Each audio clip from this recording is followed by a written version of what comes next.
Message is like means when we are teaching in the college, even if the class becomes 60, and we say to the university, why you are giving so large class? It should be 15 or 30, and now some classes are up to 180. But when these teachers are teaching in MOOCs, and somebody tells them that around 1,20,000 students have registered for your course, he thinks on different lines.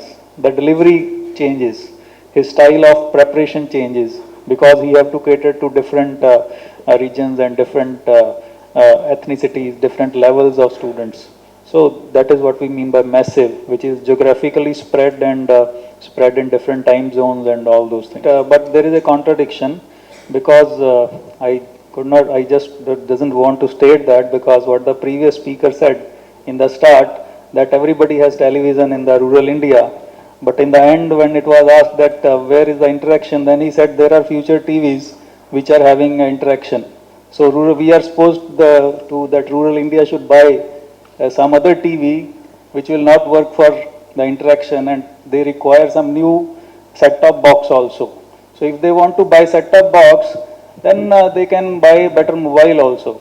They will not buy another TV just to take a course. Can run internet also and which can do, I can see all these MOOCs on my TV also and I generally see on my TV only. Person if he wants to switch that when this advertisement will end and I will go to another channel, you will never watch two things that one side one soap is and other side you are watching some MOOC. No, no, Right? it is That, that two thing concept that something coming in small window is only that advertisement is going in, you want to switch, when that will end, you will switch to that side. Is that these localized groups, when they are holding meetings for a particular course, from them also somebody automatically evolves who becomes more knowledgeable than other groups of the peer group and he becomes like a leader.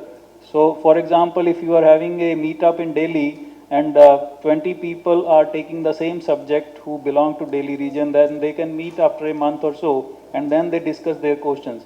So even instructors can be there or teaching assistant or peer groups can also do the same. You go to, let us say example, Coursera. For every course they show on Google Map that where is the density of the users who are using or downloading their content. It is not US. It is most of the other countries who are using MOOCs more than US. In India also, almost every metro cities, we have users of every subject. However, rural India, it has not picked up. That somebody can take it that to the same MOOC course in some Indian language, and then probably the rural India can also understand. Means it can be a literal translation or slight in the localized content we can create. Because some of the content is really good, for which we don't have any instructor if we see in our country. Some of the subjects are like that.